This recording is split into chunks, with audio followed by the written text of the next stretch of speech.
Love you, Linda. Love you. The courthouse the other day in the hallway, you're singing "Oh Happy Day."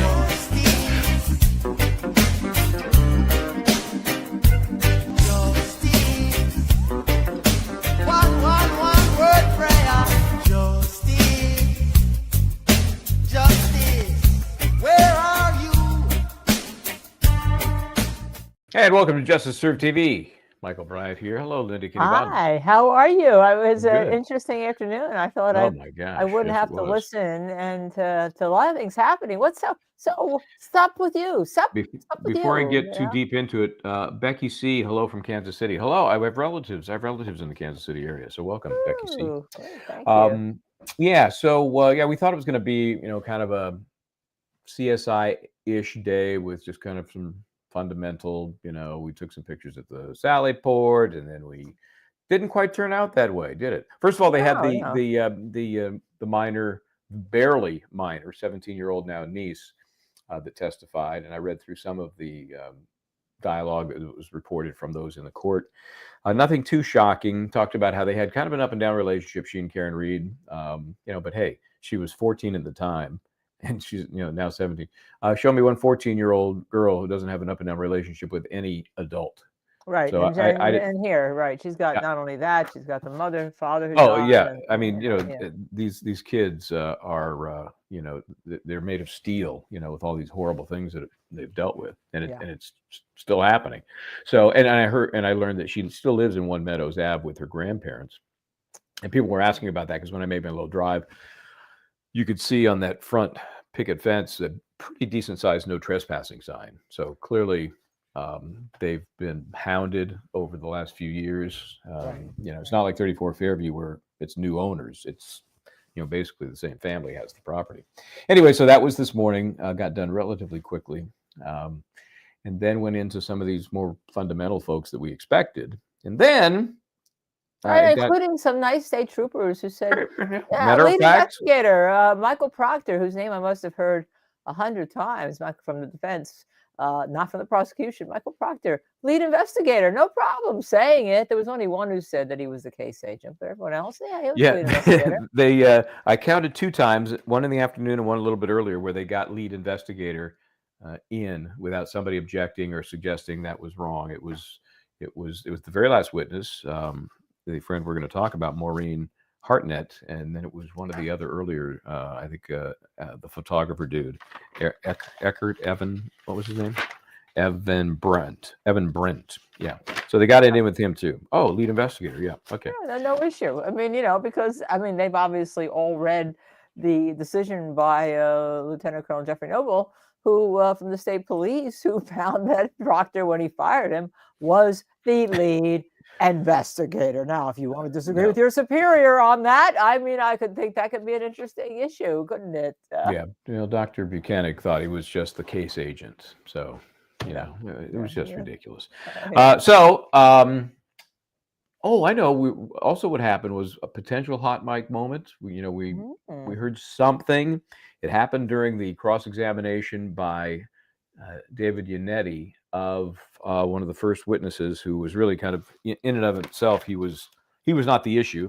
It was let me make sure I get my generic guy right here. I think it was generic guy Zachary Clark. Yeah, Clark was the first one. I thought Clark was just pretty honest. I mean, he was wanting to tell you about the evolutionary aspect of fingerprints, but then somebody, Mizzy B, I believe, texted out, tweeted out, X'd out, whatever we want to call it these days, posted out that he was somehow involved in the Sandra Birchmore investigation. Remember, the Canton Police Department, along with the Massachusetts State Police, were involved in that investigation. So that could be good, bad, or indifferent. Who knows? Or indifferent, right? Yeah. In this case, the good that the defense got from him was that when he was asked to do these things, focused primarily on the passenger compartment of the SUV for fingerprints, not called back to do anything, pictures or anything else on the 8th, the 10th, the 11th, and the 18th, those days in which the pieces were multiplying like rabbits, right? That's even bigger than my shark's tooth. That is a giant chunk. That do you call that chunky jewelry? Would you call it? Yeah, Would you you'd call call it that chunky jewelry. It's chunky? a shark's tooth. I've had it for a long time. My husband gave Is it to that me. really a shark's Yeah, tooth? it's a That's megalodon shark's tooth, like and a he great had white or something. a friend of mine who's a jeweler put the whatever you call this on it, made So the it's casing for it so you yeah. could wear it around That's your got neck. to. And perfectly appropriate for a lawyer, people say. Perfect. You Perfect. know? It reminds me of when I was taking the bar exam in San Diego between nights 1 and night 2, because you know how it is. You're so amped up to get going. You've been studying for it. You've done your bar review courses, and when it starts, you're just like, let me tell you more than you need to know. And then the second day in California, anyway, it's what's called the multi-state bar exam. It's 200 multiple choice questions, and you have basically like 42 seconds on each question to get done in time. But after the first day, feeling that release, I went to this local restaurant in San Diego and I had shark. I thought, it all makes perfect sense. You know, I'm going to be an attorney and so I'll have shark. Food poisoning. So I'm up tonight with food Sorry. poisoning. Oh, and I'm but I sorry. clawed my way to the exam and I passed, and it's all a great story now, but Ah. it was brutal at the time. I'm sure it was. It's the worst. One of Shark the is worst things generally you hear. very nice I steaky don't know. fish. I've never eaten shark. Yeah, it's like it's not a flaky type fish. It's more like a steaky fish, like swordfish. Anyway, What was this, so a payback for all the sharks that you read on Shark Week that eat people, or what was it? I don't I'm just wearing this know. because this was a gift, and no shark was killed. It must have died in extinction. No shark was They killed. just found Actually, I it think he washed got up. that. Yeah, I think he bought it in Hawaii for me when we were in Hawaii lecturing to the Department of Defense. Who would find soldiers who were missing in action for all these years, and then you find somebody from World War II and all. We went to the Defense Department facility there to lecture before we married, and I think that my husband bought this for me because I admired it. I thought it was an interesting It is fossil. cool. Yeah, it's cool. And then what do I do with it? And so my girlfriend Beth, who was a jeweler at the time, made the casing for it to put on a necklace. Colorado. I'm gonna mess this up, but I'll try. Yela. Oh man, shark isn't served anymore. Is that true? Is it just because of the food poisoning I got back in 1991? Wow, that was impactful. No, yeah. Mars says no. Yeah, no shark was killed, but it was already a deceased, dead for a very long period of time. I got food poisoning once and worked for attorneys when they sued, and I won. So yeah, I'm sure I could have had some action against the restaurant because clearly there was something wrong. It was contaminated. Yeah. But I was kind of busy at the time and didn't really worry too much. Well, I'm glad to see that you passed the bar examination. I know it did and not. That we're here. I might have lost a couple of points in the process, but you know what they call the person, and I think I did okay. My gut was when I walked away. When you walk away, you really don't want a positive feeling. I mean, you really want to feel like, I think I did what I needed to do, and then you get the results, and that in itself is a freaky experience. With nowadays it's online, but you used to get the envelope, and it always came at about Thanksgiving time in California, and you get that envelope, and you're just sweating bullets because this is impactful whether you pass or you don't, and then you got to think I got to do this again, and oh my god. So yeah, we started to learn that the thin envelope was good news because it didn't have the reapplication materials in it. So if you got a thicker envelope, it's like, man, it's got all the stuff you got to reapply. But anyway, you're like the attorney Agatha Christie. Yeah, okay, but you're a beach caregiver, wanted to see my nails. Yes, there you go. There you go. They are new cornucopia of colors and textures. I think I have a mirror ball on this one. Luckily it's not the one that I have, on it. But yes, it is. It should last me for a while unless I decide to change them. But I know, it's not even Fashion Friday. We're into fashion and we're into my nails and all sorts of stuff. So let me see your longest fingernail. Let me see your longest one. My longest one. Well, I had them actually cut down. My longest one was probably my. And these are natural, or are they?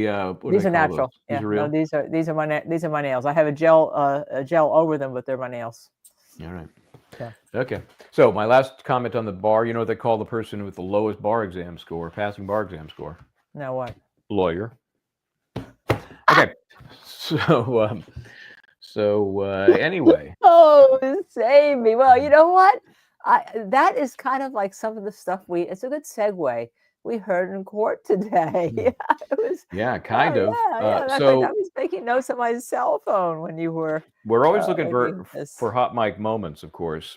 And this one's interesting. Let me set it up. We'll watch about 50 seconds that gives you a flavor of the interaction between David Yannetti, the witness, and the court. And then as the sidebar is granted, something is or isn't said, and we're not sure who may or may not have said it. So with that set up, let me go in and find it for you. First, again, this is, I'm going to play two different versions because I've doctored one. Well, I shouldn't say doctored. I've duplicated the audio and increased it so that it makes it perhaps easier to hear. But this is the unedited version, just to give you a sense of, okay, here's what was happening. At the time of that interview on July 18th, before you began questioning of Colin Albert, had Michael Proctor revealed to you his connections with the Albert family? Objection. Sustained. Reapproach.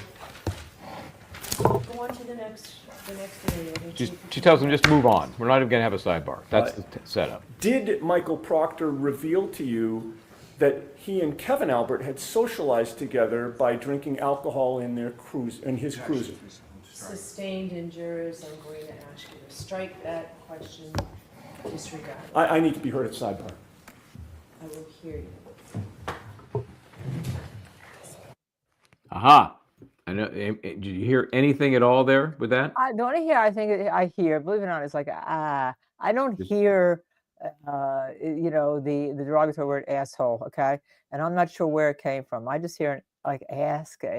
It could be asshole, but it's been suggested now so much that I don't know whether what I'm hearing is what the suggestion or what it is. So here's my take on that. My take on that is if it was said, you know who's going to file a motion under seal right now or by tomorrow will be the defense, okay?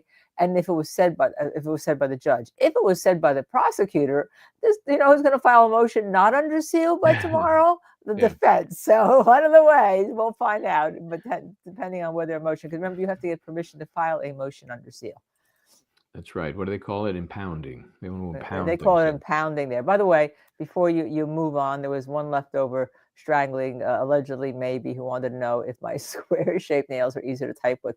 Well, for any other person who keyboards, they should be, because I've had the other kind that you take your eyes out with. But I am the worst keyboarder in the world, and everybody who knows me will attest to that. Yeah, and I'm thinking the nails maybe exacerbate an already tricky maneuvering. You're thinking far faster than your fingers can fly. You're right. You're absolutely right. Yeah. And it doesn't. It hurts. It helps. It doesn't help when you hit the H and your nail hits the Y. So you just look up the keyboard and look like the left to the right. And as I've gotten older, I'm sure there's no correlation, but I'm blaming the phone every time. The keypad is. What's the deal? Why are those letters so close to one another? All right, so I'll take out that leftover stray comment about Fashion Wednesday. Okay. Oh yeah, that's right. I thought it was Friday. Okay, so here we go. So anyhow, so I don't hear it. Okay, this is another opportunity for you. At the time of that interview on July 18th, before you began questioning of Colin Albert, had Michael Proctor revealed to you his connections with the Albert family? Objection. Sustained. Reapproach. Go on to the next. So it is important that she denies the sidebar and makes him move on. Right. Did Michael Proctor reveal to you that he and Kevin Albert had socialized together by drinking alcohol in his cruiser? Sustained, and jurors, I'm going to ask you to strike that question, disregard. I need to be heard at sidebar. I will hear you.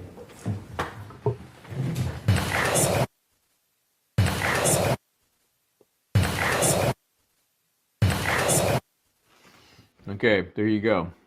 I'm not going to make know what that you're judgment. hearing. I still don't know what I'm hearing. I do think I'm hearing it. I just have no clue from whose lips it's coming. From whose lips it's coming. I don't know. and who it may be coming. But literally, we will find out, because look, the defense knows about this already, right? And let me tell you, you know that if anybody is going to have an access to a very good sound enhancer, bringing things down, bringing things up. Well, besides the Department of Justice, who may be at others too at this point, it'll be the defense team, and we'll know. I mean, if there's a motion impounded, then we'll know that it's filed. If there's a motion not impounded and they go after the prosecution instead for saying that where a jury could hear them, that's ridiculous. I just want to talk about the fact that her denial of this area was ridiculous to begin with, and eventually he lost it because Yannetti had to come back after the morning break, I think it was, and start a different area. So I think it was absolutely ridiculous, absolutely ridiculous. Okay. I mean, it's foundational information that goes to the investigation this guy's reporting on and the people he's talking to and the evidence he's collecting. Isn't it important to know what the interactions are between the people you're dealing with and the investigation? I mean, it's fundamental stuff. I just don't understand. Yeah, because I mean, the whole point was that if you're with, and even Joe Giacalone, the great sergeant who has written the book and teaches all this, said, look, even if you're the secondary trooper to the lead investigator, you sit there at the end, the lead investigator will ask you, have any other questions? And depending on what the relationship was, you may have more questions about the bias that's involved. I mean, this is a basic issue. I am concerned more to the point, Michael, and I think I mentioned it, or I asked you this afternoon, that she's trying to prevent any information dealing with Brian Albert from coming in on this and the relationship between him and Proctor, because she's granted the whole idea of third-party culpability. They can go after Brian Albert and Brian Higgins, but it's only, she'll reassess it after the prosecution's case, is what she said.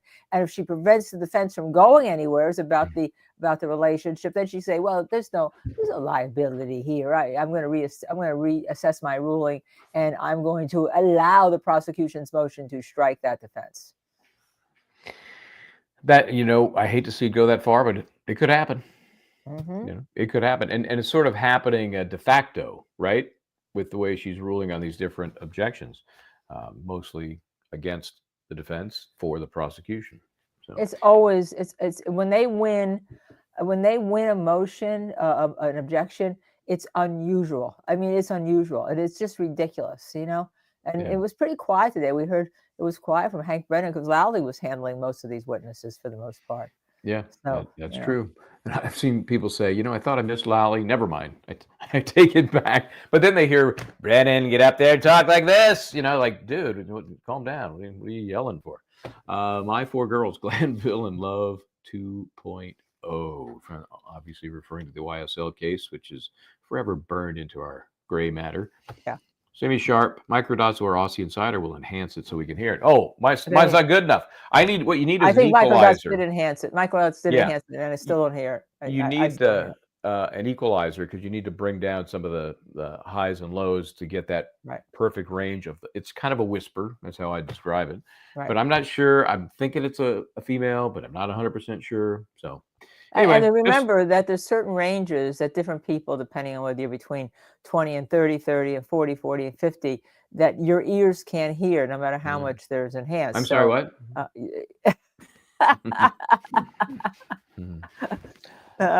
Someone says that Will posted a very clear recording of it. Oh, good. I don't trust Will. He laid something in over the top. I love Will, but he could have. He could have. I know what I do love. I have to tell you, I'm jealous that we're not in a baby.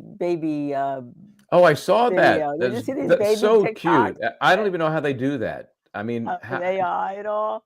But I mean, they're all AI babies, and they are able to put them in whatever the backdrop is that they need, court setting or whatever, and make the faces. Oh yeah. I wanted to be Alan Jackson. Baby had the beard. I want to cry because we don't have a press pass. I want to cry because my partner, Michael Bryan, is suing the Commonwealth, and they won't even arrest you. I know. Well, they're hesitant to arrest people, because even Erica Walsh turned around and said, "Do it, do it." Yeah. And they're like, "No, just kidding. Just get out of here. Not in front of all the cameras. We don't want to do that in front of the cameras. You think we're the George Floyd cops? No, we're not that. And it's always Hardman. It's always Hardman. I know. I saw that. What is he? Is he the one? Is it no one else wants to do it, and they just give it to him because they definitely kind of defer to him either because he's a senior or because he's the only one that's willing to do it. I don't know. What is that? Turkish? I think it's the sound turning on and off of the noise, the white noise. I don't think so. And that white noise machine they have, I have one.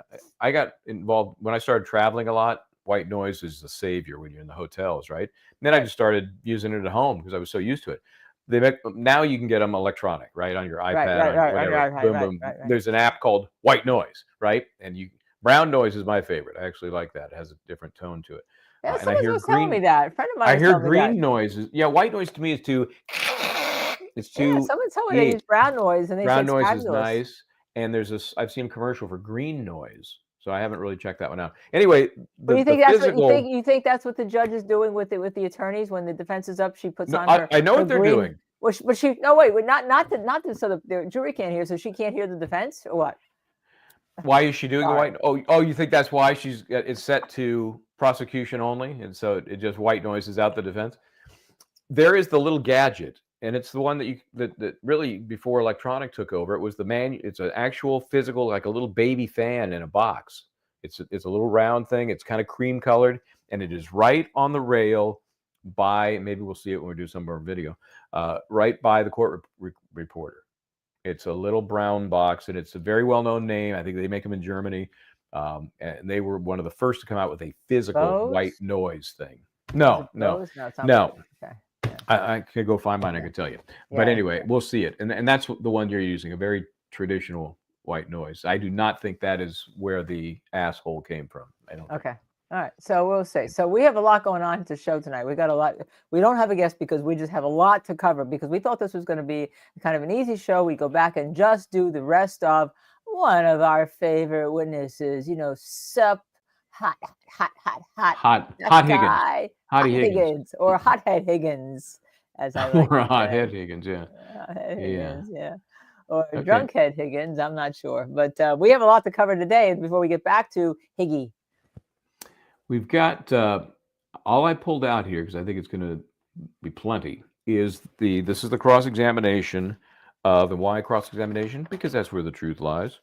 And I don't say that because I'm slanted toward the defense. I say that because the direct is just we're feeding you lines. It's all scripted, and here's the way it goes. I would say the same thing if it was a defense witness. The truth comes on the cross because that's where you get in there, right? Well, this is Maureen Hartnett. She's with the Massachusetts State Police Crime Lab. She's CSI 2, second grade, or however you want to describe it, meaning she does a lot of the collection, but then she's handed it off to other people, other than finding presumptive blood and then testing and finding out, oh, it is blood. That's about as deep as her stuff gets. So the real question became with her, what are you collecting? Where are you collecting it? And how good is it? Okay. Right? Before you go, Madeira Beach caregiver, $5 donation. Please announce my fundraiser from the say. I'm doing it through the stream. Madeira Beach caregiver has been matching. She's been giving $1 for everyone who subs for this. She's been matching it, right, Madeira Beach? And you were doubling down on some of them. I mean, you were so generous, I couldn't even keep up. So let you put it back in. But she has been doing this to make sure that all of you hit that subscribe button, the like, the share button. Even you, Scott, you gotta like us. You gotta like us. I'm feeling ghosted. So let me flesh this out. What's the fundraiser? How do we help? How does that work? What's happening? Well, it's been tossed. Okay. She's been giving. She's been matching. She's been matching $1 for every new subscription. Every $1 each.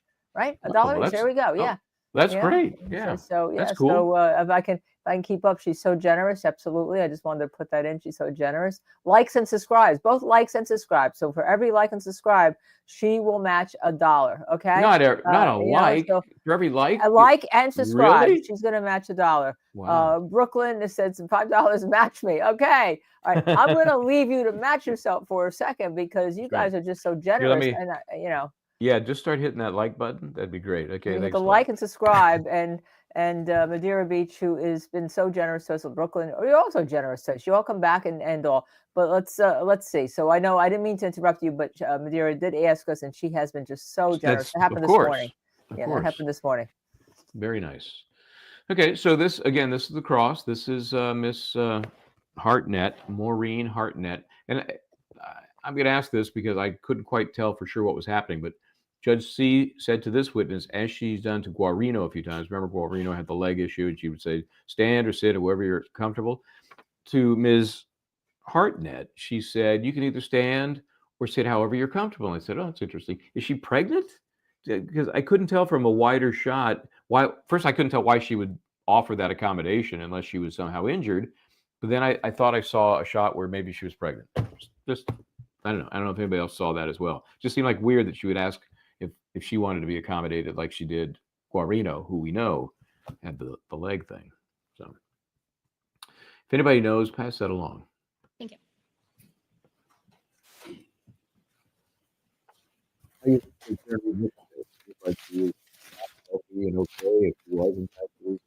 Good afternoon, Ms. Hartnett. Good afternoon. Is it acceptable to you for me to refer to you as Ms. Hartnett? Yes, that's fine. Thank you. Now I'm at 1.5 speed here. If that gets to be like too much, let me know. I can back it off.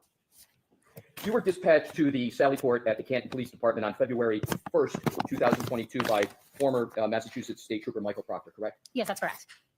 You understood at that time that Michael Proctor was the lead detective, the person who was in control of the investigation? Yes, that's what I was informed of when I arrived. Yeah, he talks plenty slow, but I think He was very one of the things that you did yeah, initially, I think she talks more normal speed, so I'm going to back it off just a skosh here, just to 1.25. Okay, let's continue then.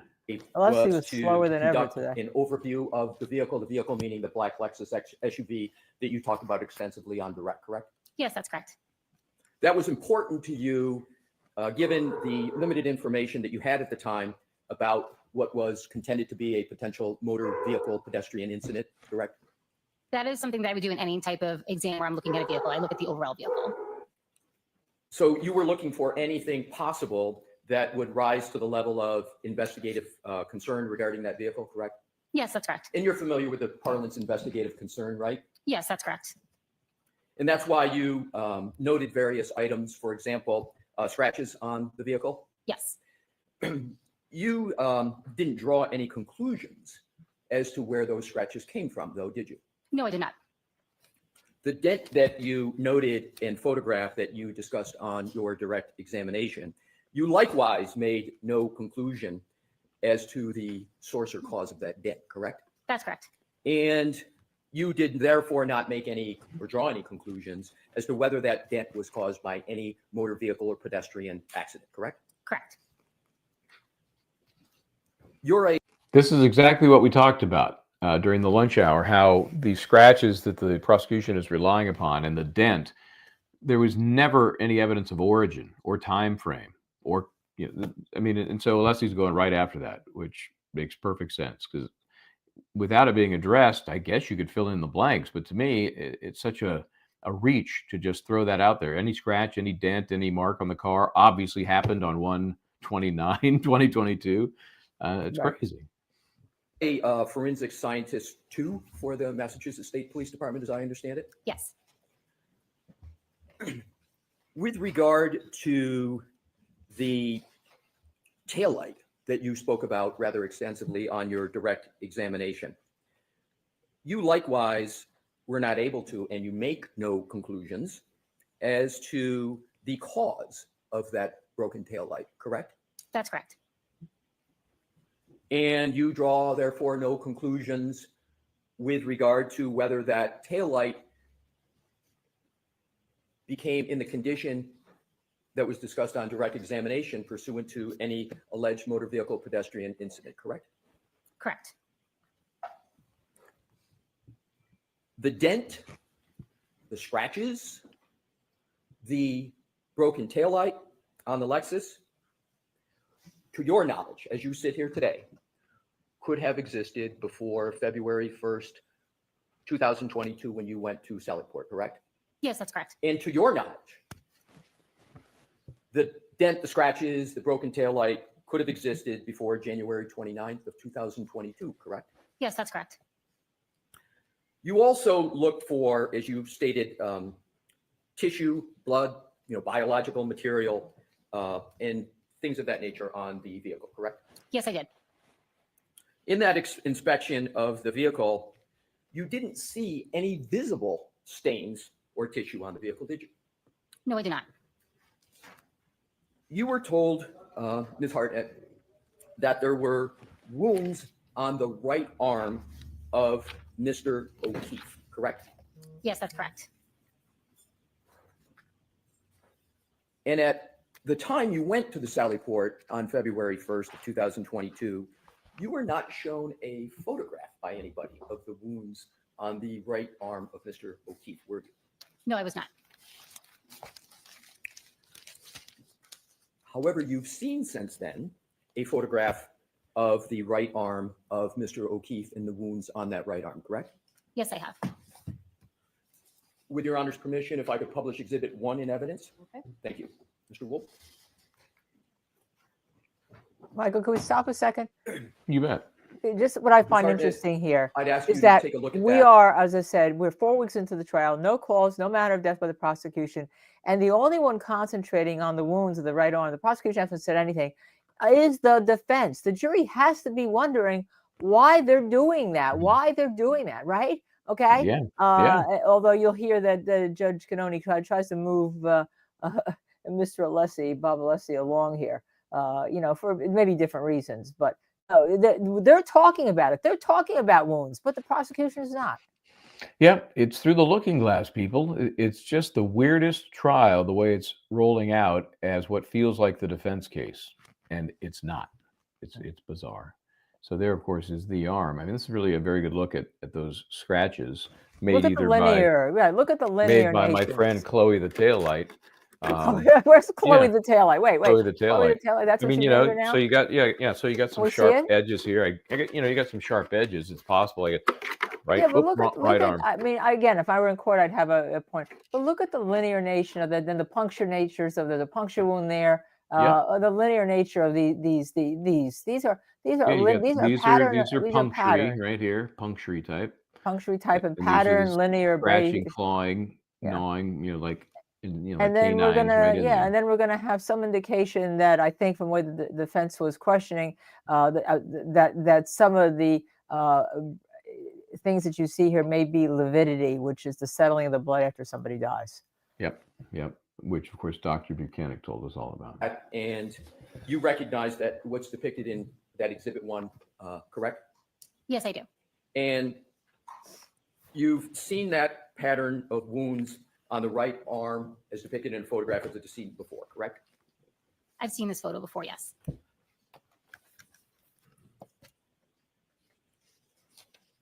You cannot state whether the wounds on the right arm as depicted in Exhibit 1 are from a motor vehicle, can you?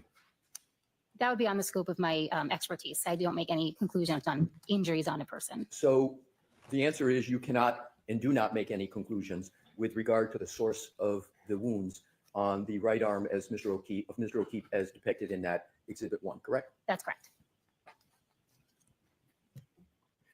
And you're also not able to state whether you observed anything on the vehicle. Mr. Alessi, can we put are you done with this? I'm not, Your Okay. Honor, but I will let the court know. It'll be shortly. Thank you. And you cannot state that you observed anything on the SUV that would cause the wounds on the right arm of Mr. O'Keefe as depicted in Exhibit 1, correct? That is not a type of analysis I would perform. So the answer to that question is no, you cannot state that you observed anything on the vehicle that would cause those wounds to the right arm of Mr. O'Keefe. Yeah, it was objection sustained. That's a perfectly summing up because she didn't answer quite the question the way it was Oh, we asked. can now- Yeah. Oh, come on. I'll take that down, Your Honor. Thank you.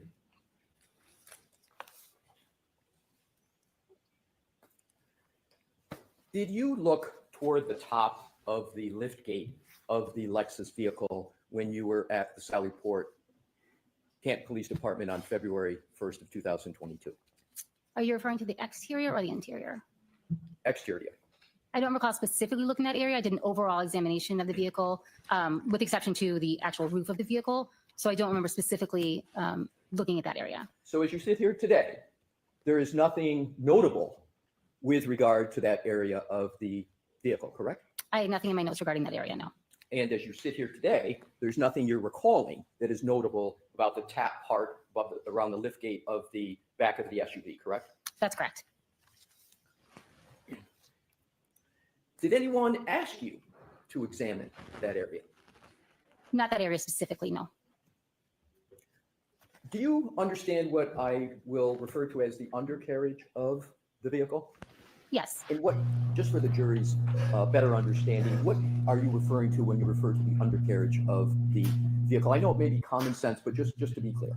What I understand the undercarriage to be where if I was laying underneath the car, what I would be looking at, include the muffler, various pipes, but that's the extent of my knowledge of vehicles. So if Okay, we're I have a theory talking about the this. back I have a theory about this. of Okay. And he's going to ask her, and we're going to see, he's going to ask her about DNA and swabbing, that sometime along, and attorneys talk to each other, you know, and kind of give the theories, even if you're on the other side, they, you know, things kind of slip. I think that somebody had mentioned that perhaps they were going to go, the prosecution was going to go with John O'Keefe put his arm under the car somehow to grab it, and there's something under the side of the undercarriage that caused those linear wounds and abrasions. And that's why, because remember, this defense team doesn't ask a stray question. Every question has a meaning. And so they're getting ahead of that to show that not only did they not look at it, and you're going to hear there was no DNA the DNA didn't come out as anything positive for it, to get ahead so the jury has in their mind that that's not what caused it, that the prosecution's going to go there. It's already nipped in the bud. I have a theory about that. Yeah, and let me follow up on your theory. Mine would be similar, except I think to avoid the jury getting some sense that he was, quote, run over, you know, which is a more common phrase for when there's a pedestrian vehicle auto accident, run over. Well, if there's no evidence underneath the vehicle, then it was never run over. So I think I think between those two theories, they're taking out of the jury's purview anything of that type. They're taking that out from their worry. the vehicle, and if we go sort of top to bottom, top where we were talking about the lift gate going all the way down, and then go to the bumper, and then go under the bumper, and where it curls under the bumper, then was the bumper and underneath and more a little toward the front. Is that what you're referring to as the undercarriage? Yes, just the general area underneath the vehicle, extending from under the bumper to the front of the vehicle. Right. So the undercarriage is not merely from the back, but it's underneath all the way toward the front of the vehicle, correct? Yes, that's and you correct. refer to all, I'm sorry, I didn't mean to cut you off. So all that area you refer to as the undercarriage. Yes.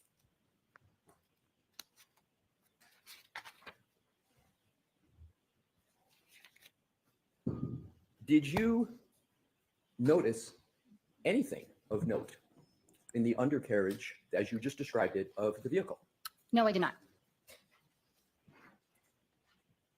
Of course, she didn't go under there with a lift. She didn't, you know, when you think about this, it's so And ridiculous. as regards They didn't look at the sampling top of that the you car discussed either. on- You know? Like, when you think about it, Michael, it's so ridiculous. What? What's that? I don't hear you, and I don't know if you all hear me. Sorry. There you go. Right. Yeah, Domino was making some noise, so I tried to shut off for a minute there. But he also talked about the top of the lift gate. Right. You know, when he was asking about that. So yeah, the question really is, why didn't you do 90% of the vehicle? Because she was told. But remember, she's just doing what she's told. That's right. She's just doing what she's told. Right. There you go. She's not Inspector Gadget going to just start doing. She's not the detective. On your direct examination, did you take any samples of that undercarriage area of the vehicle? I did not collect anything from the undercarriage, no. And is the reason you didn't collect anything because you didn't see anything of note that was worthy of collection? In addition to that, I also performed some testing of that area. And what testing of that area did you perform? I performed screening tests on some of the lower lying areas of the undercarriage, on the tire flaps, the edge of the bumper, the muffler pipe. And what were the results of that testing, that screening testing? Those results were negative. And negative for what? It was a screening test for the possible presence of blood. So on the entire undercarriage, from where we started in the very back, all the way underneath, all the way up to the front, the screening test came back negative for any blood or other biological material or anything else of note that would be part of that screening test? So I did not perform a screening test on the entire undercarriage. I just performed the screening test on the lower lying areas, and those were all negative. And there was also no visible staining in that area. So that is correct. Okay, we have to take this question because I think I see a black standard poodle or mini poodle there. Okay, does the jury understand the significance of the questions relating to their undercarriage? That's a question I'm going to throw to you, Michael, because my whole problem with this case is that Hank is putting it in so haphazard without a cause or manner of death. They obviously understand that she's being, charged with a vehicle strike, right?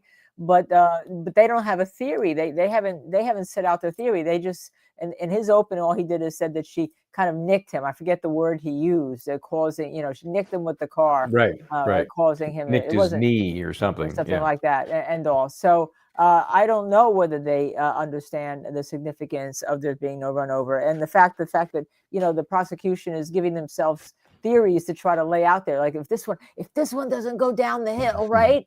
Sideswipe is the word Michael says they use. If this one doesn't work, we'll always have this one because we're going to see what the testimony is anyhow.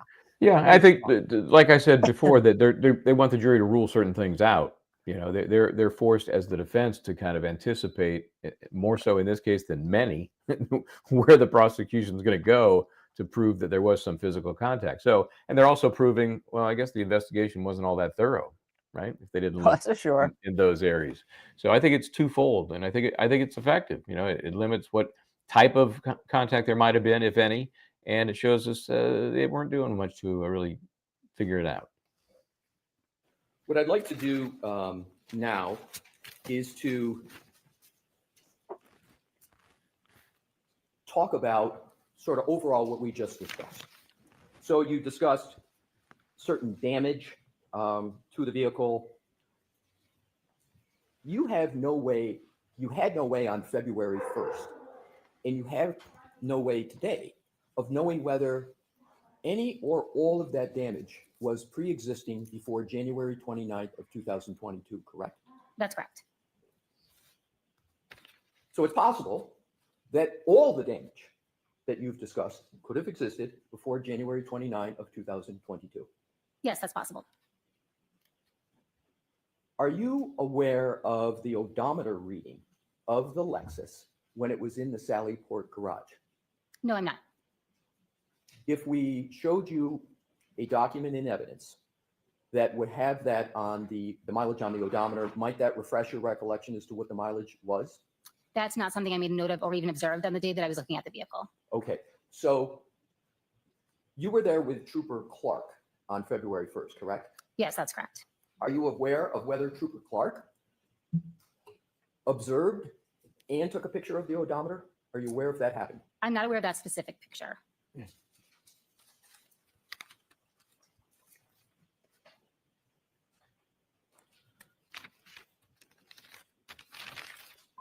The mileage on the vehicle was of no interest to you in your inspection as a forensic scientist too? So my role as a forensic scientist too is to look for potential biological fluids and trace materials on an item. The mileage would not be something that I have ever made note of in any of my examinations of the vehicle. So but you do analyze damage, correct? I perform damage analysis on textiles and softer materials, not on vehicles. But you performed a damage analysis on this vehicle, correct? No, that's not correct. So you observed damage on this vehicle, correct? Yes. But although you observed damage for your role, your position is that the mileage is of not of interest regarding your role. If I got that correct? Correct. Thank you.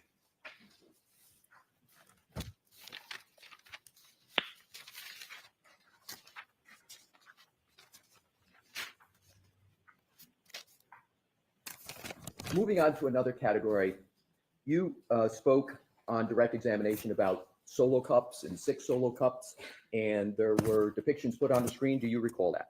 Yes, I do. So on February 1st, in addition to taking some swabs from the vehicle, you also mentioned that you took swabs of, as I recall it, frozen red-brown stains located inside the red solo cups? Yes, that's correct. Other than I'm sure, can I say, I'm sure the jury has never watched CSI on TV and seen in CSI Blessed in Texas, okay, as this question is going on to answer your question, right? They've never heard of the red Solo cups being used on Law and Order or on CSI or anything. Okay.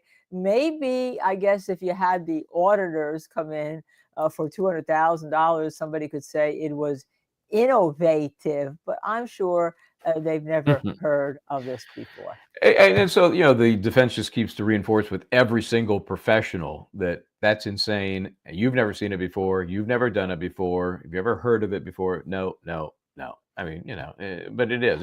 It just highlights the common sense anybody in the jury box has. And to that question, all of this is for the jury. Everything that happens in court when the jury's in the box is for that audience. We may enjoy it, we may analyze it, we may appreciate it, but there's a reason, and it's all for the jury. They're the most important audience, and those 18 people are the ones they're trying to educate. So even though we may not get exactly what it is they're doing at a given time, it's all for the jury.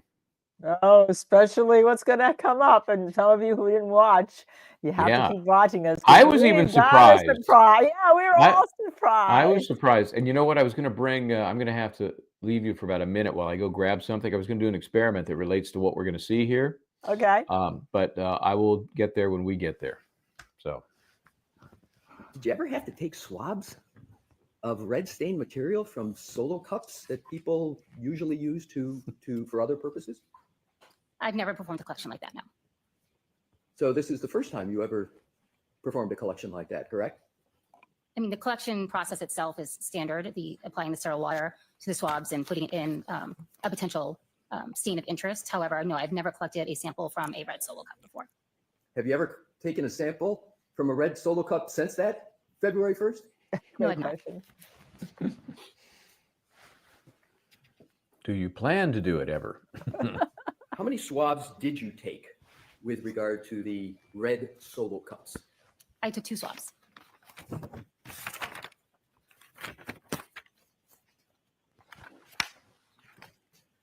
How did you choose which of the 6 Solo cups that you were going to take? And I understand you took 2. Did you take 2 swabs?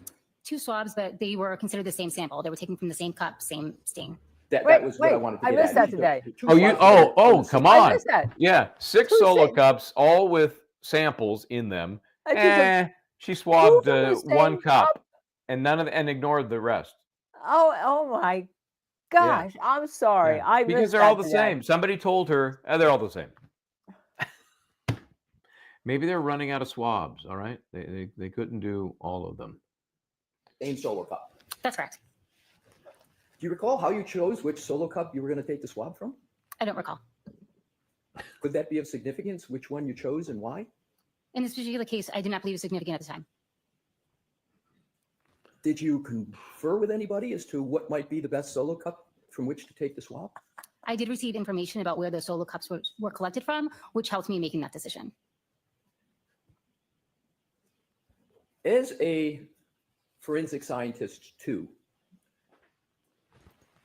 you're aware that blood stains can contain, and these red-brown stains here, could contain multiple contributors, correct? In some instances, that is correct. What's a multiple contributor? A multiple contributor, I believe the term more used in the DNA unit. However, having many contributors to a particular stain just means there may be multiple sources of that biological material. Do you know which red-brown stains that are contended to be found at the scene relate to which Solo cup in the bag that these Solo cups were in? The information I had at the time were that these were collected from a single stained area from beneath the victim. But you don't have personal knowledge of that, correct? No, that's correct. I was not present at the scene at 34 Verrier. If the swabs were taken from multiple stains, you would have no way of knowing whether the swabs were taken from the same stain, correct? Can you rephrase that, please? Sure. If the swabs were taken from multiple stains, you wouldn't know where the swabs in particular came from? So are you speaking of the swabs that I took? Yes. So the swabs that I took, I know came from one of those 6 cups. Yes, And you're I right, was Linda. informed that those 6 cups of red-brown stains came from a single stained area underneath the victim. So somebody told her all of these items were collected from the same spot underneath Officer John O'Keefe's body. So, you know, I'm And sure we they're all know the that's not same. true. And we know that's not true. So she closed her eyes and picked two. What the hell? When I do my This one. rants, Linda, when I do my Linda rant, okay, which we have art for, we have what the F, because we're laying it right on the line. She just took one. I mean, you And can't then make she this up. justified it, and she said, "Well, I learned that they all came from the same spot, so I didn't think it was significant that I do all of them." And of course, she used one swab in one cup and then mixed the swab, which is also not good forensic practice because the two stains could have been from two separate things, and now you've mixed them and you have a mixture. But Okay, they're no from the problem. same cup, you know, just like she's stirring a cup of coffee with her swab.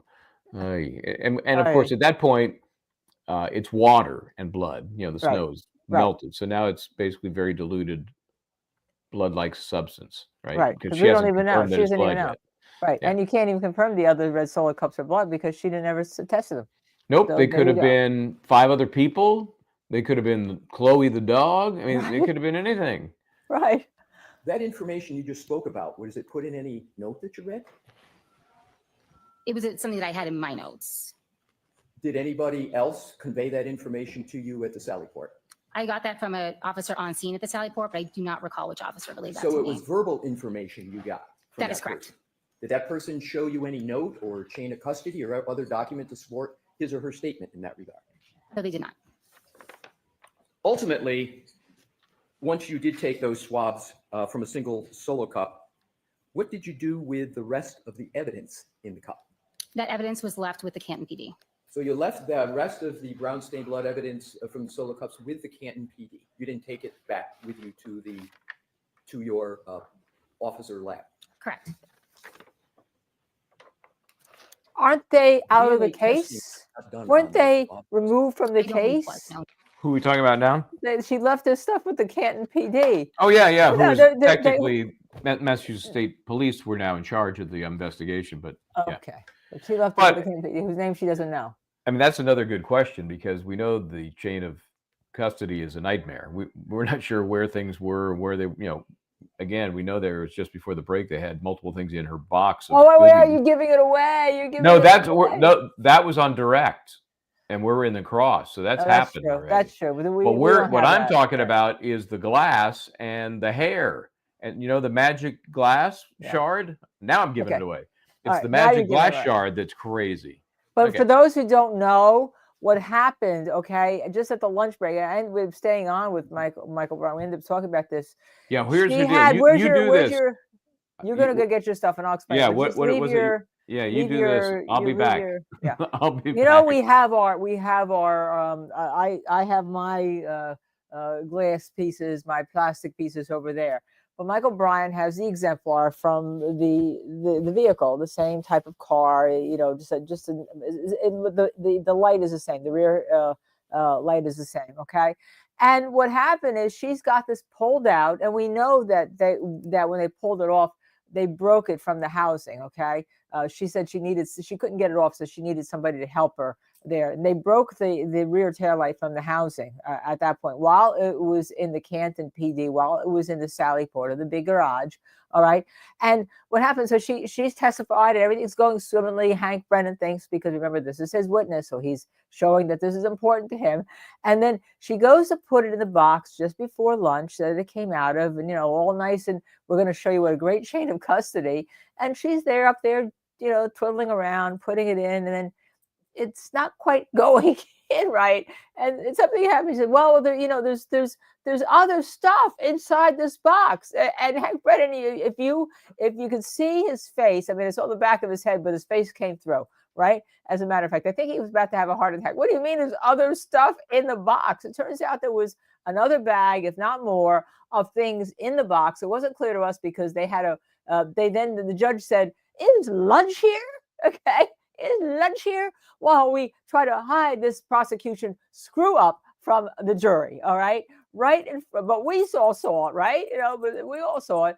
And there was other things that were in it. Now, we don't know what else was in there, but it has been marked what's in there. And this all happened, which means that talk about lack of preparation. Hank Brennan and his team, never went to look at this evidence and reopen it, right? And all. And then it turns out there's other stuff. But what got me as a judge was like, oh, lunchtime, let's celebrate this screw up. All right. So if you didn't see it, you have to go back and watch it, because I don't think we have time to go back and show it to you today. But it's all over. It's all over the. There were so many of those kind of nuggets, and then the interesting thing too is when they came back from that timely lunch, Hank Brennan had to clean up on aisle 5 because he saw what was unfolding, and he had to somehow make it look to this jury like, this is fine, this is normal, right? You got all kinds of things in that box, but some are in different little pouches, and everything's fine. So yeah, that was enjoyable. Yeah, Oasis Cat said she tweeted a clip of what's in the box. So if you go to Oasis Cat on what's Twitter in the account, box? What's in the box? It's not Gwyneth Paltrow's head. Okay. Thank you. Yes. Okay. Oh, here no we go. testing was done on those swabs.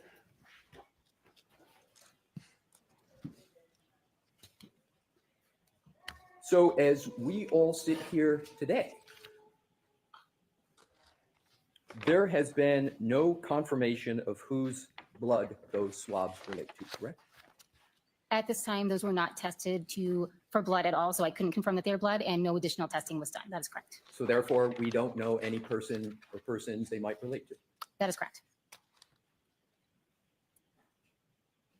And thus, we don't know if there were multiple contributors to those stains.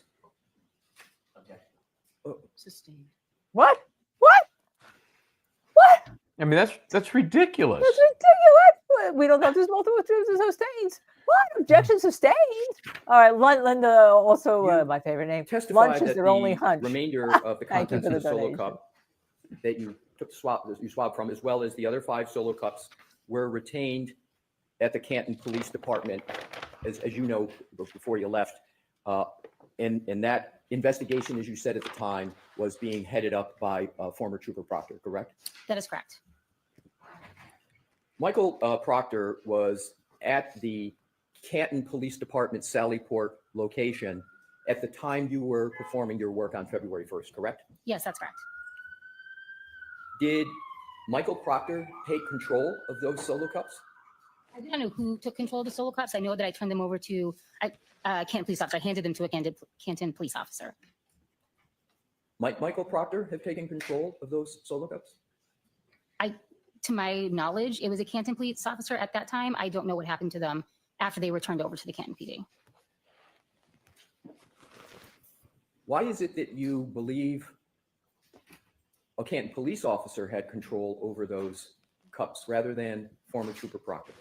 Just from my actual memory, I remember training them. They had collected the frozen red brown stains in the cups, so it was technically their evidence. I took the sample I needed from them, so I just returned it to the officer who had presented them to me.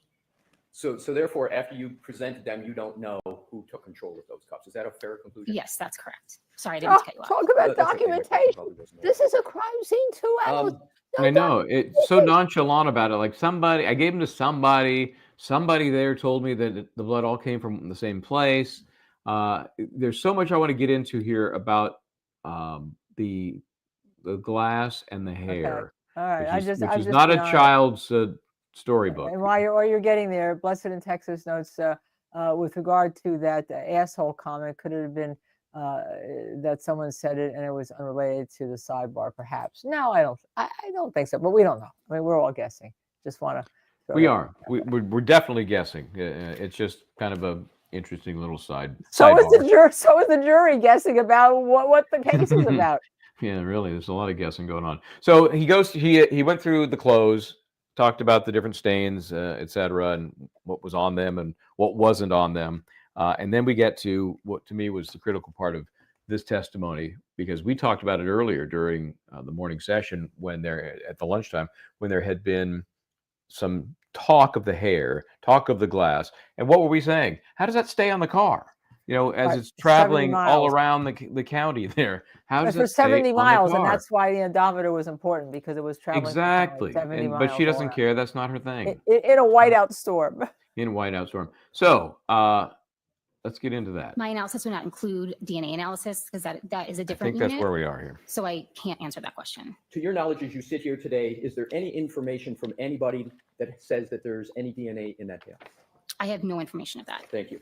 So what I want to do now is, if we can take that down, Mr. Wolk, I want to move Oh, let on me make a to, point real quick here, because you what is- saw Leslie wanting to take down a photo, and somebody had just sent a note here saying, this is Isles of Shoals saying, where'd it go? Bev doesn't want the jury studying that arm photo. Here's my take on this. First of all, she's very consistent, and all the attorneys are, in having that, whatever the visual is, having it removed. I would do the same thing, because I don't want them watching whatever's up there. I want them listening to me and to the witness. I don't want them distracted by whatever shiny object is up there on that screen. Back in the day, the Elmo, but now it's it's more of a projection screen. What's your take on that? I also think, though, she's been very strong when it comes to the wounds on John O'Keefe, and I think that there's a reason for that. So I think she wants those down on it, and that's her thing, that they don't stay up in front of the jury, even when you're talking. You're talking and all. But I think that the wound photos, she's especially strong on, that they come down, and I understand that. Yeah, I do too, and for many reasons. But she does the same thing no matter what it is. Could be a picture Yeah, I know. of clothing. Yeah. But I'm in agreement. I just don't want them looking at a shiny object. By the way, John Miller says Hank is regretting the former Trooper Proctor every time the defense says his name. I think it had to be 100 times today they said his name, Michael Proctor, Michael Proctor, Michael Proctor. Yep, never in opening statements by the Commonwealth, but by virtually everybody on the stand, right? By the sometimes defense. referred to as touch DNA. I know you're familiar with that concept, right, Ms. Hartnett? Yes, that's correct. And what is, for the jurors' understanding, what is touch DNA? When skin comes into contact with an item, potentially skin cells can be left behind, which is commonly referred to as touch DNA, when in essence it's these skin cells from the person being transported. Okay, it's not your thing, so we're going to get on to something that it is here. But she has to know what it is. She's a crime scene analyst. She knows. Of course, what touch DNA is. I think everybody on the Come jury on. probably also knows what it is. Yeah, so. I mean, come on, that's ridiculous. Let's see. While you're looking for it, Okay. Linda wants to know, do all the photos go into the deliberation room? Only Exhibit the ones that have been marked Exhibit for 141 exhibits. in evidence. That Yes. one will. This one will, because it's marked in evidence. And so this still, I don't know what this is. I've asked. This looks, what is this very white? It looks like snow, but it can't be, right? It can't still be snow. So what is it? What is all this white? And she didn't know what it is either, right? Well, it's almost like they just assume you can tell what it is by looking at it. I can't. But anyway, And I know you getting know into the this, glass. I know it's been discussed. Could you just give a brief summary of what is depicted in Exhibit 141? This is a close-up of the right rear area of the bumper where I noted the pieces of apparent glass. And you remember discussing this on your direct examination? Yes. Now, I just want to cover some basics. Salt from the road, says Technic Jarrett. You're a specially trained person, and that's That's a how lot you of salt. forensic scientist too, title, correct? Yes, it means that I've gone through all the training within the lab. And all that training and all of those procedures are important and necessary because the collection of evidence is important, correct? That is one of the reasons, correct? And if those protocols aren't followed, then that can lead to incorrect conclusions, correct? Depending on what portion of the protocol isn't followed, but yes, it's But possible. certainly, at a minimum, it increases the risk for an incorrect conclusion or observation, correct? Again, it depends on what part of the protocol isn't followed, but it's possible. I assume it's therefore important to you that the protocols are followed so that the best result and the best collection and therefore the best analysis occurs, correct? I make every effort to follow the protocols. Is the quantity of the material you observe and collect also relevant, perhaps not to you, but to other persons in the investigation? Yes, it can be. And therefore, it's important not only to get the type of material correct, but to get the quantity correct. In some instances, yes. And with regard to your work on this vehicle on February 1st, do you recall discussing the observations you made with regard to the rear bumper? I'm sorry, can you ask that question again, Sure. please? On direct examination, you talked about glass on the rear bumper, correct? Yes, You apparent talked glass. about what you observed, you talked about what you put a sticker on, you talked about what you collected, you talked about the transport, correct? That is correct. And you put it in your notes and you talked about it on direct examination, I assume because it was an important part of the work that you did. Yes, there's a piece of evidence that I collected, correct. And therefore, it's important for you to have made correct observations and to make correct collection, correct? Correct.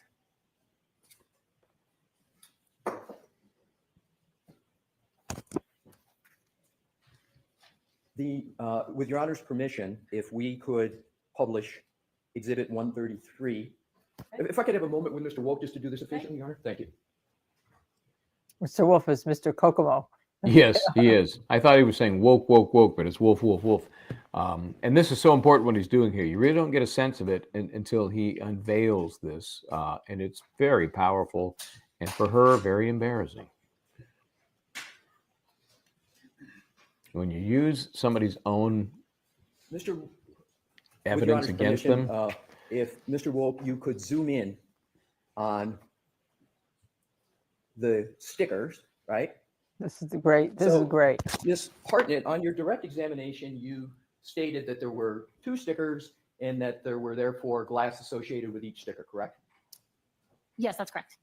So 2 stickers and glass associated with each sticker, correct? Yes, correct. In fact, there's only 1 sticker, and the second sticker is merely a reflection of the first sticker, and therefore you have doubled the stickers and you've doubled the amount of glass on bump. Can you see that? Can you determine that from the photo? Tell her that. Don't ask her. No, can Tell I her. see the other photo, please? Yes. Okay. So if we could, Your Honor, with your permission, go to Exhibit 133. He's like so excited. I gotcha.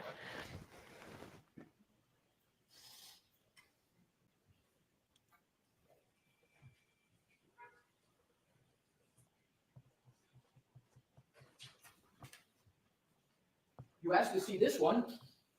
Can you now make a determination, having seen both of them, whether there is in fact just 1 sticker and therefore 1 volume of glass associated with it? No, I cannot. You're saying this is a reflection? I can't testify, Okay. so I'm asking you. Linda says what her face is so telling. Oh yeah, and even listen to her too. Oh, yeah, she's freaking out. With Your Honor's permission, if we could go back to the other picture. Okay. And you could zoom in. Do you see a reverse B in that picture? I'm sorry, I didn't get that. I'm sorry, a reverse B as in Bob?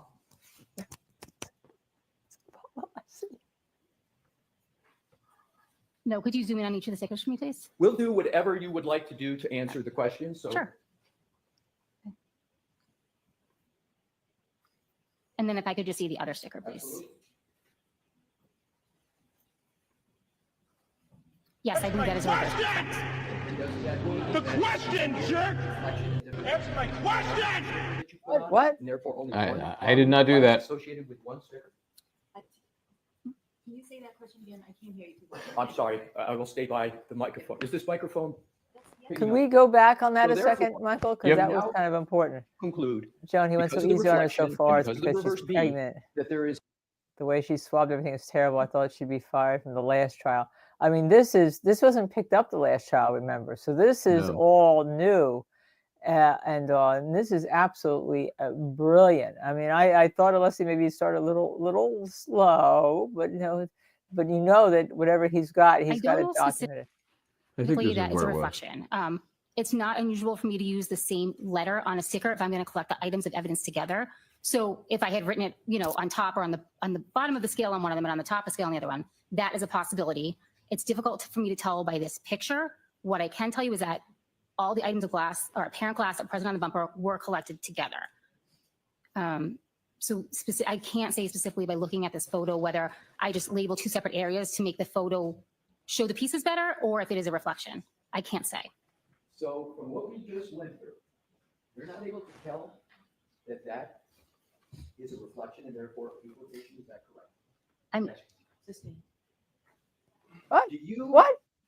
Excuse me. Sorry. have- Can we stop here a second? Wait. whether Why is she sustaining this? Because she got caught? Because she now look at her face. Look at her face. Oh, She no, can't she's tell. mortified. She She's, was- yeah. As we Yes. greeted, by the way, something again as we greeted Karen, her team this morning as they arrived. Karen said she was doing better, but overall feeling was a more low key arrival today. I was thinking that Drained, Karen yeah. was drained a bit. Well, everyone who gets sick gets drained, and you being on trial for murder is not exactly one of the that's easy draining. Yeah. easy things, Scott. But So I that's want to still go. I really this is want to still go the back to leading the theory. stickers. Let me just finish this thought. That's Yeah. the leading Okay. theory, that she was sick yesterday, and that's why Yeah. they called it. But nobody's officially announced that. Okay, go ahead. I think we didn't go back far enough, where he's showing the two stickers and they have the B reversed, and he says B for Bob, like Bob Alessi, right? And the B's reversed, and there you go. Okay, And there's then the you look at B. there's the B, right? And then if I could just see the other sticker, please. Yeah, absolutely. Let's see it. And there it is with the B. Yes, I the believe other that is way. a reverse B, correct. It's reversed. It's inverted, right? Or reversed. Mere reflection, and that there's only one sticker that you put on. You see by the lines too. Volume of glass associated with one sticker. Can you say that question again? I can't hear you. I'm sorry. I will stay by the microphone. Is this microphone picking up? So therefore, can you now conclude, because of the reflection and because of the reverse B, that there is only, in actuality, and there was only in actuality, one sticker and one B, and therefore one volume of glass associated with this bumper? I don't know specifically that it's a reflection.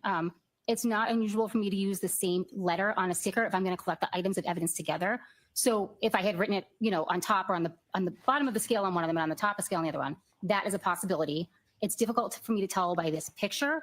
What I can tell you is that all the items of glass or apparent glass that are present on the bumper were collected together. So I can't say specifically by looking at this photo whether I just label two separate areas to make the photo show the pieces better, or if it is a reflection. I can't say.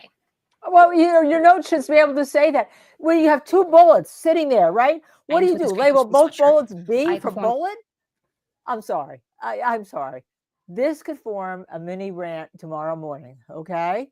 This could form a mini rant because what?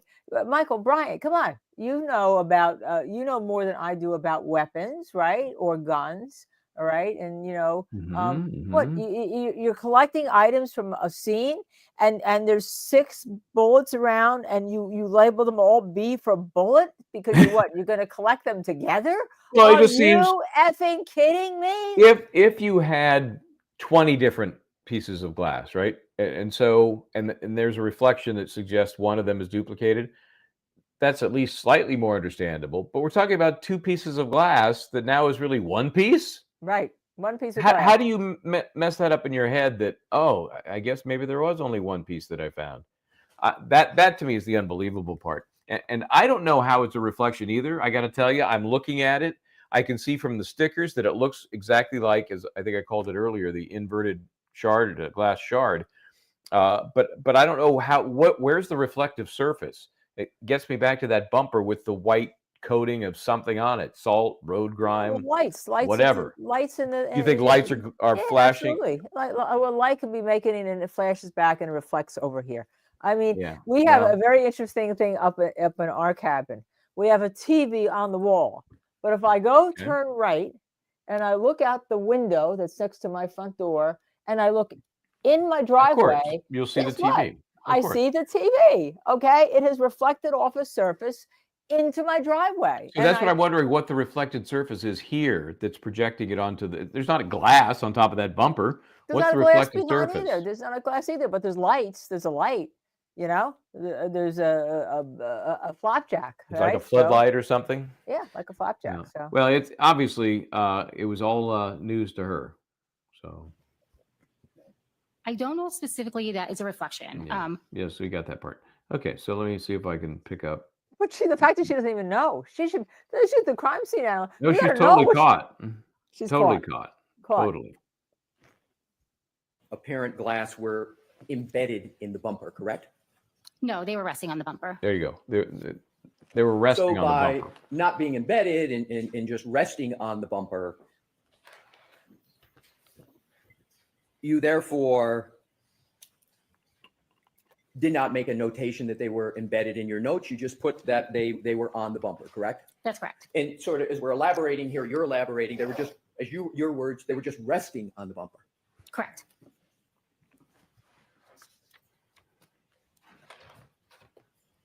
If we could, if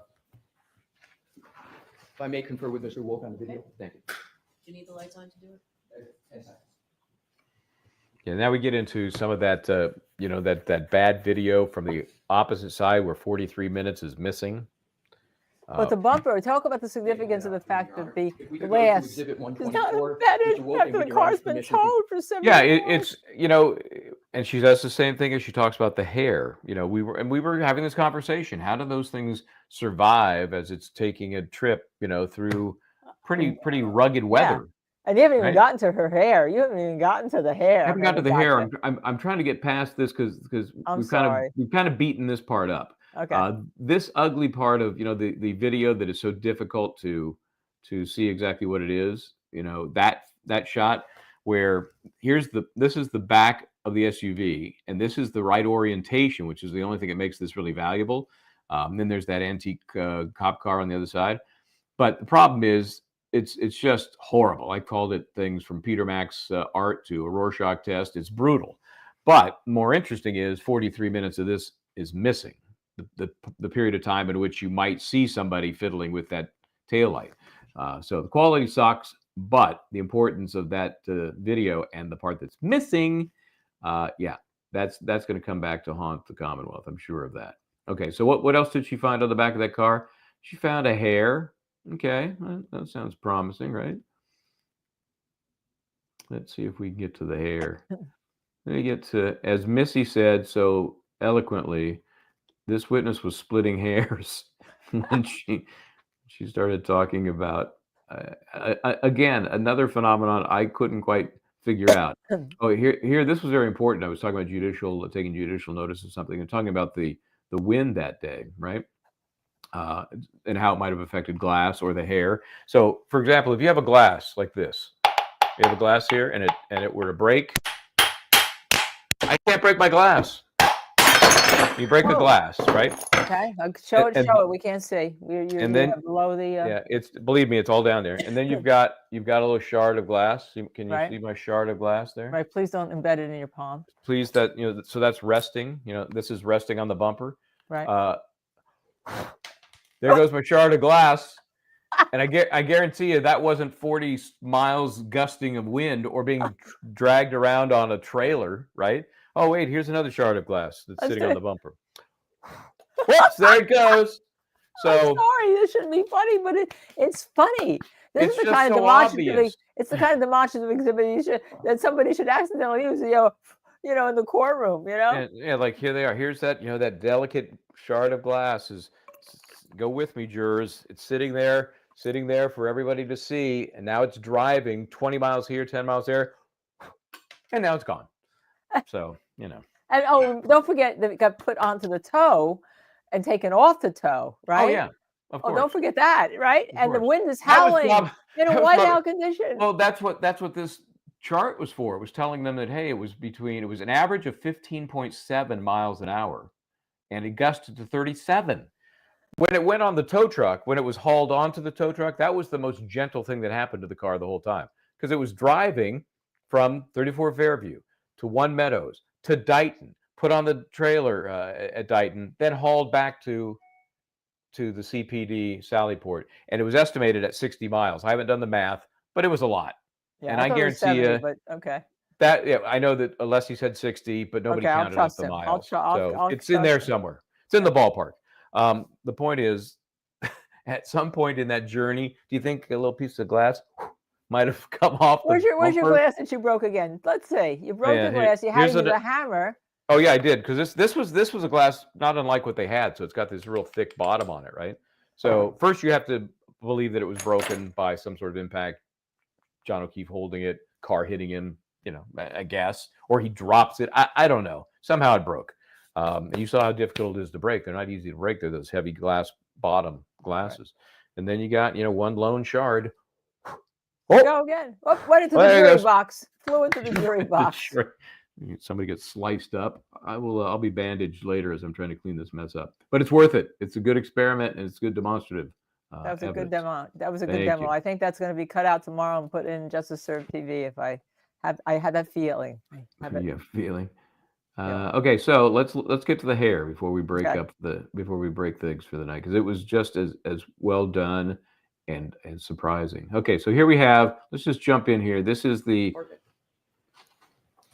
Do you This is still have a one picture of the hair. Ms. Hartnett? Yes, sir. Could you kindly use that and draw a circle around the apparent hair? Yes. Thank you. I'm going to refer to that as a J shape. Is that a fair description of it, or do you have a better description of it? I see two ends of the hair in an arch, so I'm going to say more of like a C shape. Okay, so you would refer to that as a C shape? Correct. And would that be a reverse C? Then if it's a C shape? In that picture, it's difficult to tell if the ends are making contact or if they're coming off the vehicle. So I'm not sure. Whatever way you would describe it, a letter or shape, because then what I'm going to do, just, it's not a trick here, but Yeah. I'm just going to show you another picture of it, of that hair that might be in a different location or different shape. So I want to give a contrast. So whatever term you want to use that's fair to you. So I think it looks like a C. I can't say, I don't, it could also be like a U. I'm not sure which way the ends are facing from this perspective. Can you once again, just so we're clear and the jury's clear, just draw a circle around it again, what Sure. you're talking about, and we won't give it a name, Okay. right? We'll just do the contrast. Right. Okay. So if I were to just say there looks like there might be a little hook at the top and then there's a vertical line, is that a fair description? Yes, Okay, so can we go with that? A little hook at the top and then a straight or a line, that vertical line that comes down? sure. And Yes. that hook is orienting left, correct? Of the vertical line? It's still the left of the vertical line? Yes, I do see it from this perspective to the left. That's Okay, correct. very good. And that's the apparent hair. Yes. And you only saw or found one apparent hair, correct?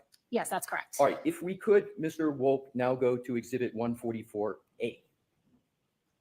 And if you could zoom in on that for Ms. Hartnett and the jury's benefit.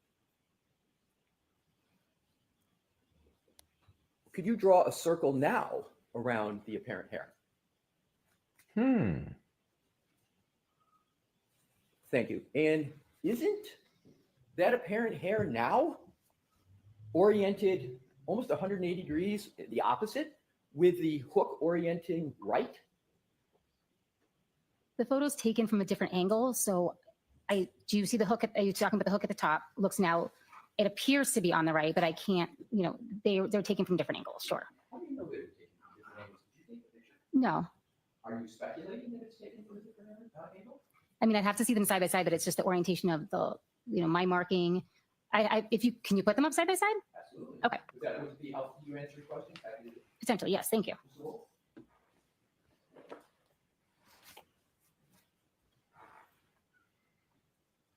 Yeah, this is almost bad. Sometimes you don't want what you ask for. You see these side by side, and it's like they're different hairs. Right. Would that be helpful if we zoom into the side by side? I mean, even from the overalls, I can tell that they're taken. Sure. Let's start with you. Look at that. They're totally different. And the angle is not that different. Yes, just by looking at those, to me, it looks like one is from slightly to the side of the vehicle and one is more directly head on. I need a Right, so one's 3D slightly to the projector. side and the other's a little bit more head on, but that's the only difference, correct? It's Yes. still the same from top to bottom. It's still the same from side to side. It's the same orientation, correct? The vehicle didn't move, but the camera angle is different in both pictures. That's what I was saying in the other one. So the camera angle is different. The one camera angle appears for who's ever taking the photo to be standing off to the right of the vehicle. The second photo looks like it's more directly head on. The 570 is oriented the same way in both pictures, correct? You see the 570 Yes, yes, on the left, and you see the 570 on the right, correct? yes, I do. They're same orientation, right? They're in the same 570. location on the vehicle, but I don't think they're the same orientation. I think one looks, If you could, I want to make sure you finish, but if you could just, my questions are rather narrow. Okay. And then if you need more time to answer them, I'm happy to do that. So let's just ask a Yes, question. thank you, Your Honor. So. Oh, why does she interrupt? 570 Yeah, is oriented that's not to the necessary.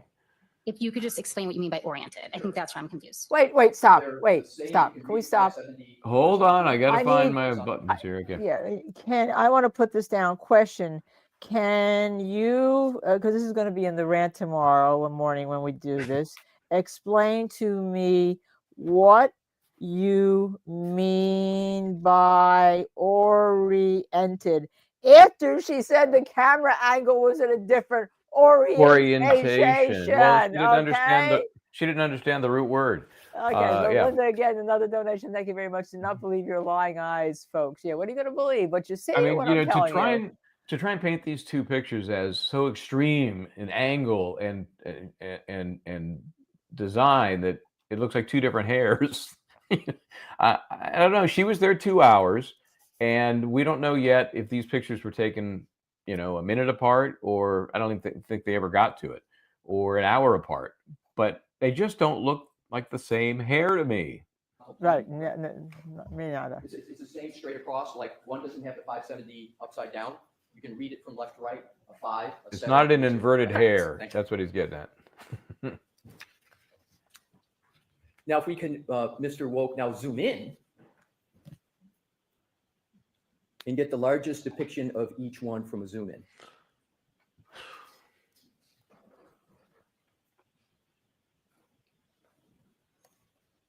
Are you saying the difference in how that hair appears is from a different camera angle? No, I'm not making that conclusion. I'm just saying I can't make any other conclusion because they're from different angles. I don't feel that I can compare the two. Is it possible that the hair moved when someone took a photograph? Can you answer that question? Again, I just can't make that conclusion because I didn't take the photo and the photos look like they're from different angles. In your experience, you've taken samples many times of apparent hair, correct? Have I taken samples Yes. such as that? Yes, that's correct. Has it ever happened that when you're taking a sample, the photographer or someone breathes on it and the apparent hair moves? Does that ever happen? I've never had firsthand experience with that. So that if somebody breathes on an item of evidence, that would be something I would note. Other than, and is it correct that you're speculating as to what could be causing this difference? Are you speculating? Sustained. I'd like to see counsel at Sidebahhh for a couple of minutes. And scene. Oh, That's where we killed it. Yeah, so much of the evidence is pointless because no result. So why are they bothering with it? Well, they're giving. Just, at every turn, something is revealed that makes them look even more incompetent or intentional than before. Right. I mean, they were expecting this. I think if we go back to her cross-examination on the first trial, this wasn't there. I mean, I'd love to. This isn't a Leslie special. Yeah. Yeah, this is definitely a Bob. B for, I love what you said. It's B for Bob. for Bob. Right. Yeah. No. Yeah. The inverted glass shard was not on the Commonwealth's watch out list. Yeah, So. and I don't think the hair thing was either. Apparent hair, because as Scott points out, right, they don't even know whose hair it was. Right. They don't even know. They don't know whose hair it was. If it really is a hair, that's why Chloe's hair. It could be something that's not a hair, but it's a material. It could be anything. It's a fiber. Fiber. So it could be could have gotten there the morning it was sitting in the Sally port because somebody was wandering around. Could be something from Proctor's clothing from being so close to that taillight. It could be anything, right? Yeah, it was just like you have a transfer of evidence. You every time you're going near evidence, you're bringing some in, you're bringing some out, right? Her whole tone, she was like, oh my gosh, yeah, it was.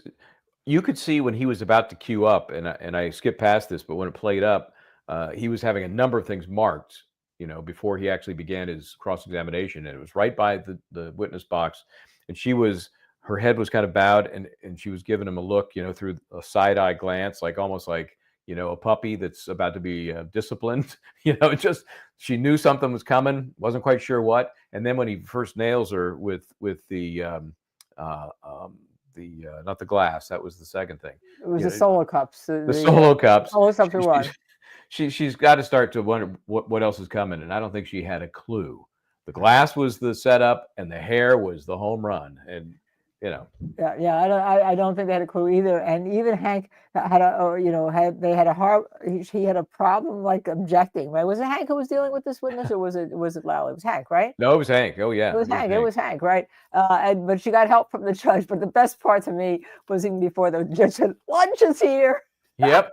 That's what had all the box. What's in that box? Well, I don't know. Your lunch is here, jury. Let's take a break and sort this out. And yeah, if you have a chance, go back and look at the pickup of that after lunch when Brennan is really trying to clean up aisle 5 with that explanation as to why there are extra parts in that box you're so carefully opening and closing with your assassin gloves.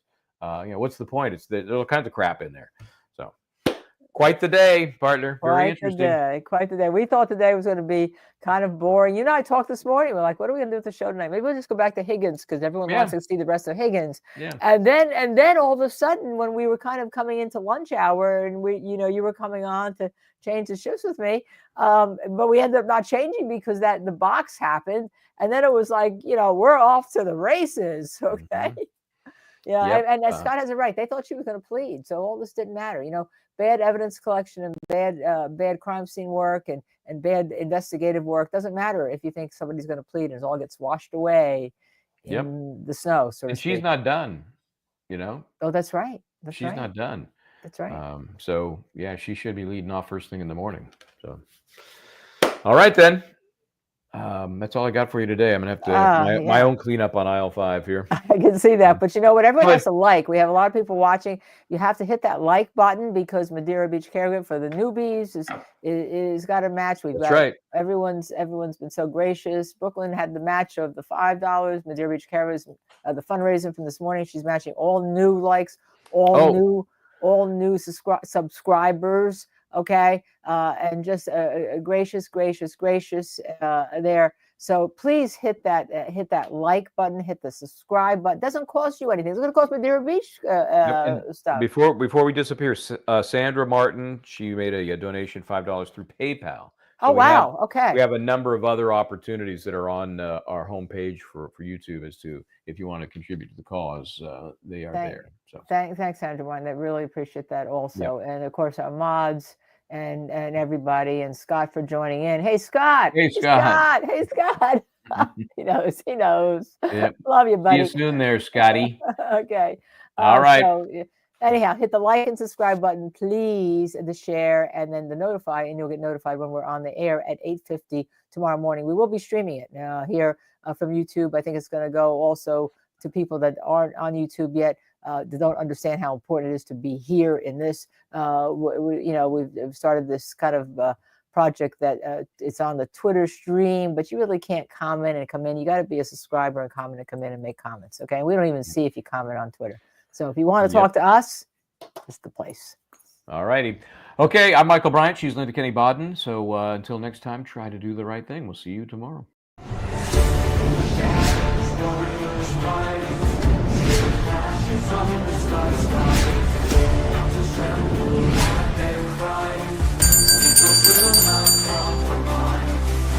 Riding flames, they charge with mine.